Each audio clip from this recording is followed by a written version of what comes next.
ও মন্ত্রী, আরে সে রাজসভা শুরু হয়েছে এই বেন্ডিয়া কালে, এখনো গোপাল আয় না কিসের দিনে? মহারাজ আপনি গোপাল গোপাল হরতে হরতেই মরবেন। মন্ত্রী, আমি ওই বাইলি কথাটা বলি নাই মহারাজ। আমি বলতে আছি যে গোপালের মধ্যে কি আছে যা আমার মধ্যে নাই।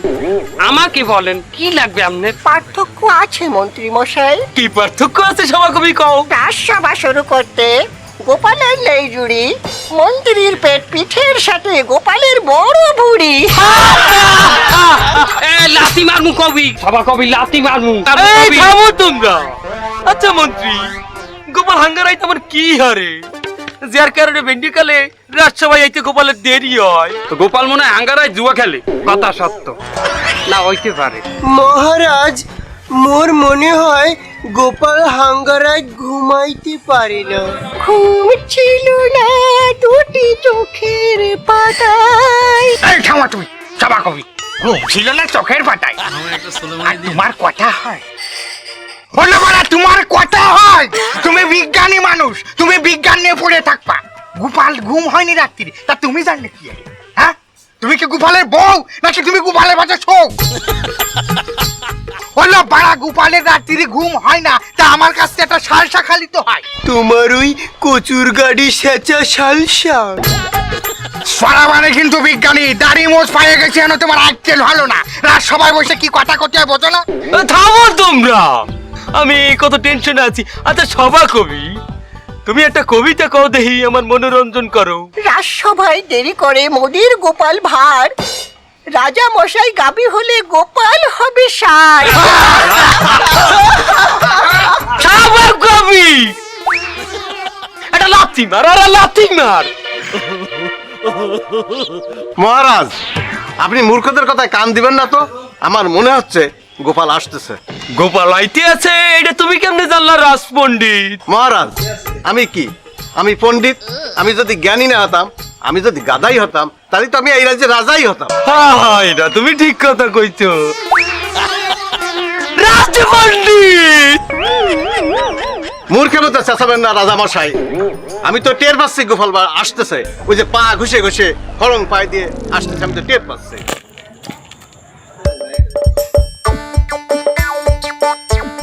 আসছে গোপাল, যাচ্ছে গোপাল, ভাবছি গোপাল, হাসছি গোপাল, চলে না রে চলে না রে চলে না রে চলে না। হাসির রাজা জ্ঞানের রাজা রসিক রাজা গোপাল ভাঁড়। হাসির রাজা জ্ঞানের রাজা রসিক রাজা গোপাল ভাঁড়।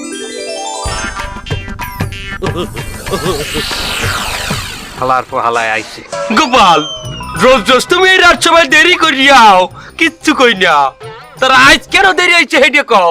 শোনেন মহারাজ, আমার বুদ্ধির কাহিনী। আমার বুদ্ধির বারে এখন অনেক কিছু অনেক জায়গায় হইয়া যায়।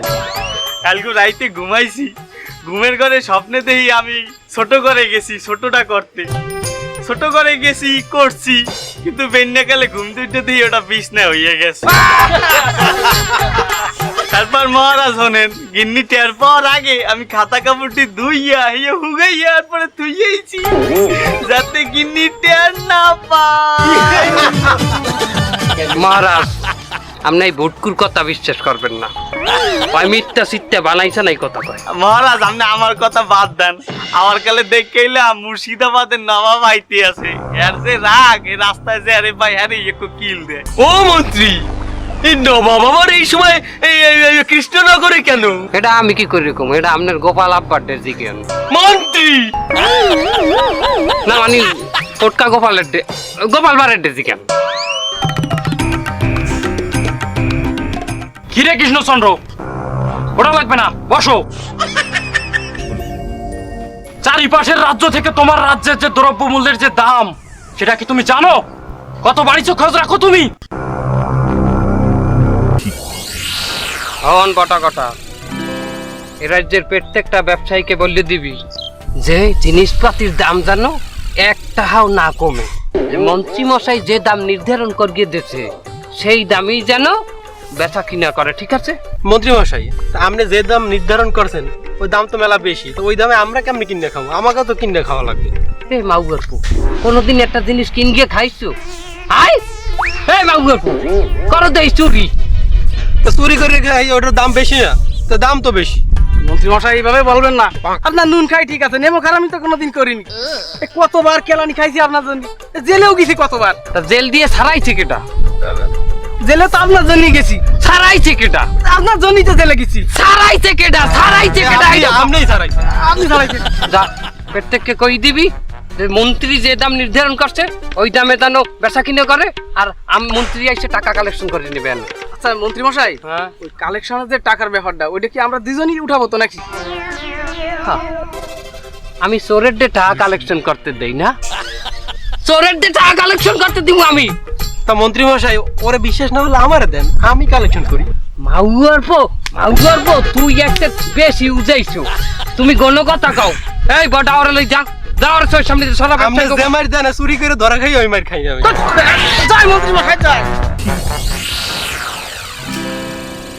কি কইতে আছেন নবাব? দ্রব্যমূল্যের দাম বাড়ছে, তা আবার আমার রাজ্যে? কই আমি তো সেটা জানি না। তা তুমি জানবা কি করে? তুমি কি দ্রব্যমূল্য কিনে খাও? তুমি তো রাজা হইছো, মহারাজা হইছো, তোমার তো কিছু কিনা লাগে না, সব তো ফাও খাও।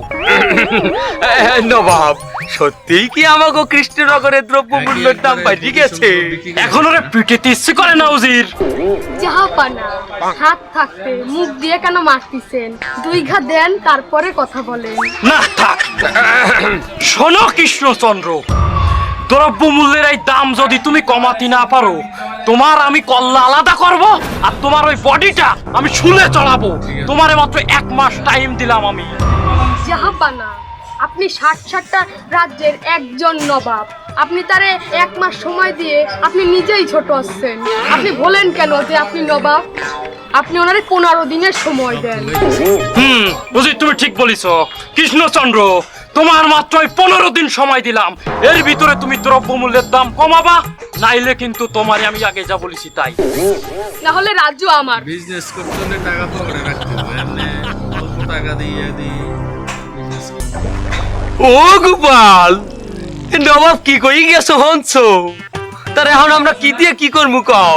গোপাল গোপাল গোপাল কে গোপাল কেমনে মরলে আপনার মোহে পানি দেবে? রাজবৈদ্য, তোমার আমি 200 স্বর্ণ মুদ্রা দেব, তুমি ওই মন্ত্রী আইন না আমার বুড়ির তলে একটু হালাইতে একটা ডলা দিতাম। আচ্ছা, এই যে রাজ পণ্ডিত, রাজ্যতে আমাকে রাজসভা থেকে চলে যাওয়ার পর হইতে তুমি তো তার বেতন নাও এবং ওই রাজজ্যোতিষীর কামও তুমি করো। তা তুমি একটু হিসাব নিকাশ করিয়ে আমাকে বলো যে কিভাবে এই দ্রব্যমূল্যের দাম কমানো যায়। না, কোনো উপায় নাই। কোনো উপায় নাই কেন? কারণ বৃহস্পতি আর শুক্রর গ্রহ তাক খেয়ে শনির পরে ভর করেছে, আর শনির গ্রহ তো অনেক খারাপ। আহা, তাই এই শনি গ্রহ হইতে বাঁচতে থাকার উপায় বলো। যোগ্য করতে হবে। কি যোগ্য করতে হইবে? তার মানে কি আরিফিরের না আবারও কি আমার 7 দিন উপোস থাকতে হইবে?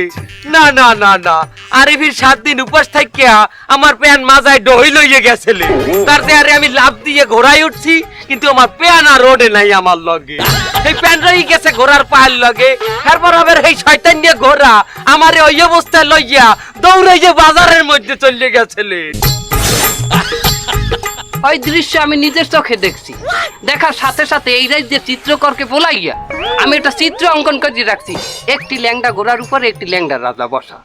ও মন্ত্রী, ওই চিত্র তুমি আমাকে দাও, অরিজিনাল এবং কপি সহ, তোমাকে আমি 1000 স্বর্ণ মুদ্রা দেবো। 1000 স্বর্ণ মুদ্রা? এই খাম্বাজ রাজা আছে না পাশের রাজ্যে, সে আমাকে বলছে যে তুমি ওই যে কৃষ্ণচন্দ্রের উল্লেঙ্গের ছবিটা আমাকে দাও, আমি ওই ছবিটা আমার রাজ্যে টাঙ্গা বসে, তো আমাকে 1500 স্বর্ণ মুদ্রা বলছে। 2000 স্বর্ণ মুদ্রা দেবো। ডলার স্বর্ণ মুদ্রা এই একটা দিলেই হয়। এই দ্রব্যমূল্যের দাম জানো কিভাবে কমানো যায় সেই বুদ্ধি বাইর করে দিয়ে তোমরা আবারও আগামীকালকে আবার রাজসভায় আবার। আজকের মতো রাজসভা এখানেই শেষ করলাম।